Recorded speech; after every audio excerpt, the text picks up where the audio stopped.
Hi guys, welcome back to part 6 of developing Dallas, and in this episode, as you can see, we've only got a few bronze players left to put into teams, so we're going to move into the silvers, and that's good progression for the series, I think, getting through to the silvers in only 6 episodes, so can't wait to get through to the elite players. I've already picked up a few that I really can't wait to use, like Signature Witten.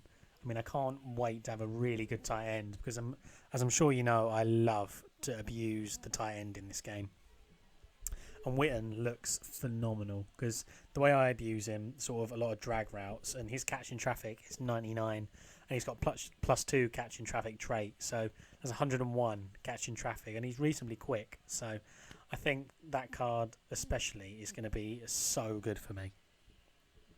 But I didn't actually get all the bronzes in this episode. I mean, I couldn't find them on the auction block, so I'm going to put a few silvers in. I'm going to put 2 linebackers in because they're 2 positions we definitely need because they weren't Cowboys players.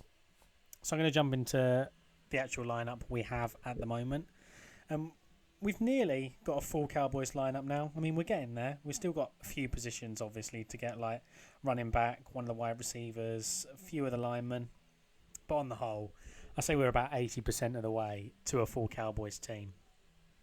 We've got Reggie Dunn here, who, even though he's got really low route running, the routes I'm going to use him in, I think he'll be fine at, even with that, I think it's 42 route running. And both the Cowboys receivers we have, all they are is speed. Like 92 speed, 96 speed. They've got nothing else in their locker. But hopefully we'll still be able to, use them to their full effect. But I'm going to change out DeBose here. I mean, I use him a fair amount, but I suppose I can get in someone a little bit better just to give me another option when we're on offense, when we're using 3 receiver sort of formations. But you can see, also on defense, we've got a lot of Cowboys players now. Get one more, just need a right outside backer to get the full linebacker set. A few cornerbacks. The whole of the line, we're actually going to make Cowboys now as well, whole of the D-line. And we got Gardner there, but he wasn't actually the best left end. So, unfortunately, going to have to replace Larry Webster. Sad to see him go, but, we'll put Russell in, who's, as you can see in the bottom right, he's a little bit worse off in most stats, but he's very similar. So, hopefully, he'll do just as good a job as Webster was doing. But this is the team, we've got at the moment. I think it's a pretty decent team. I mean, obviously, it's a low overall. But the players seem to be, fairly good. And Wilson here actually plays really well. Like in the game coming up, you'll see everything over the middle. Him and Mayo have absolutely on lockdown. But I'll jump into the checklist now so you can see who we have, who we're missing from the bronzes. I mean, we're missing 2 bronzes, but going to start working our way through the silvers until I can get them.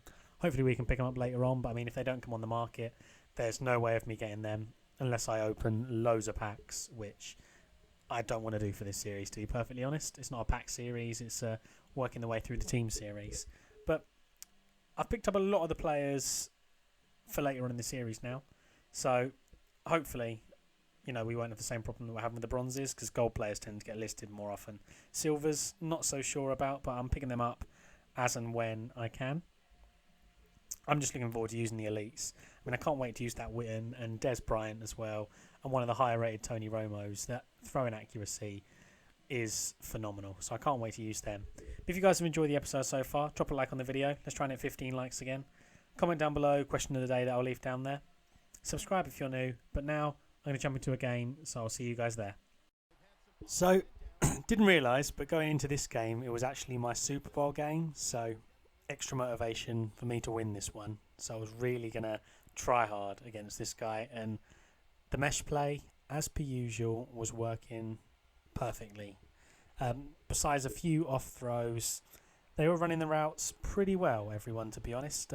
All the bronze cards, can't complain about anything they were doing this game, except I'll show you a few off throws from the bronze quarterback just to show there are moments where he is dreadful. But on the whole, he played really well. His completion percentage was pretty high, so can't complain about that. But you can see we're grinding our way up the field here. a lot of cross routes, and this guy just couldn't adjust to it, to be honest. His user in wasn't good. But he managed to put us 4th and 3 on the goal line. My goal line offence is terrible. Like between the 10 and sort of 3-yard line, I just can't work my way forward. But we managed to throw a toss play in there. He obviously expected me to go up the middle because that's what I'd done previous 2 plays. And we get an easy for a nice early score. Put him on the back foot. It means he has to score early on. And we get a pick on his first play. So that's brilliant for us. Already in field goal range. 1st and 10. As you can see, that was an perfect throw. Dot of a throw. Receiver just can't catch it. I mean, their catching stats are horrible.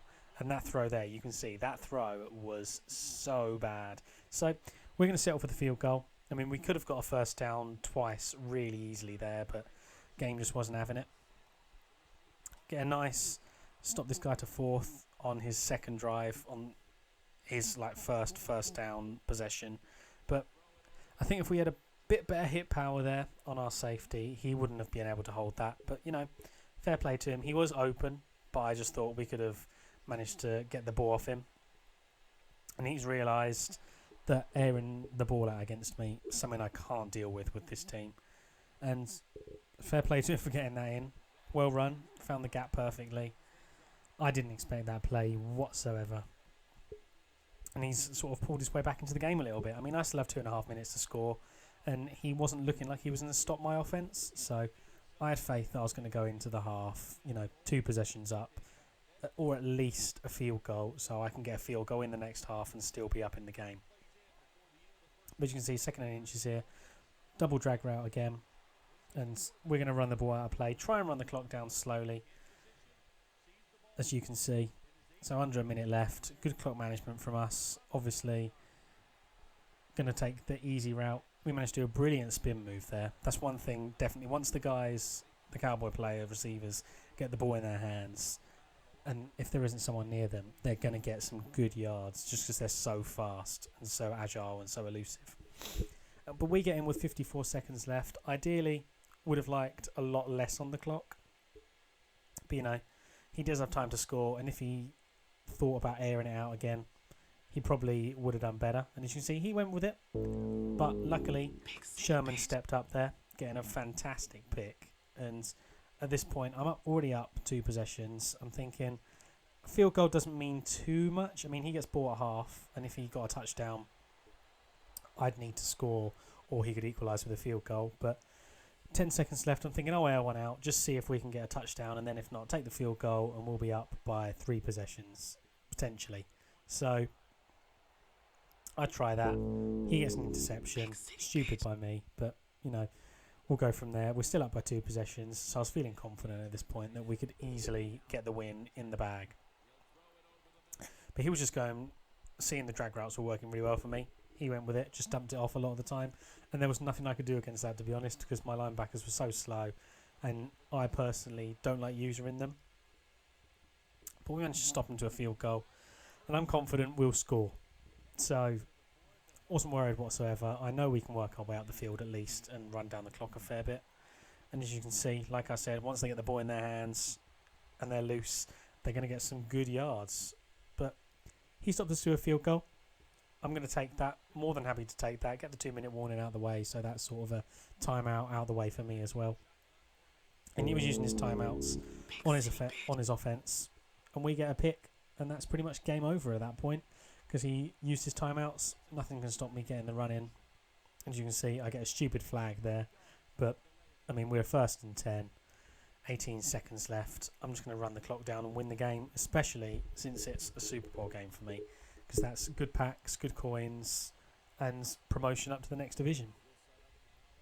But obviously, as the game's coming to an end here, drop a like on the video if you've enjoyed it. Hopefully, next episode we'll work our way through more of the silvers. I'll try and get 4 or 5 of them in so we can get through them reasonably quick. And then get through to the golds and the elites, which, once again, I am really looking forward to using. But thank you guys for watching. Also, thank you to all the new subscribers. I know we're nearly at 300 now, which I am absolutely ecstatic with, so thank you all for that. Comment on the question of the day that I leave down below. Subscribe if you're new, and I'll see you guys for the next episode of Developing Dallas tomorrow.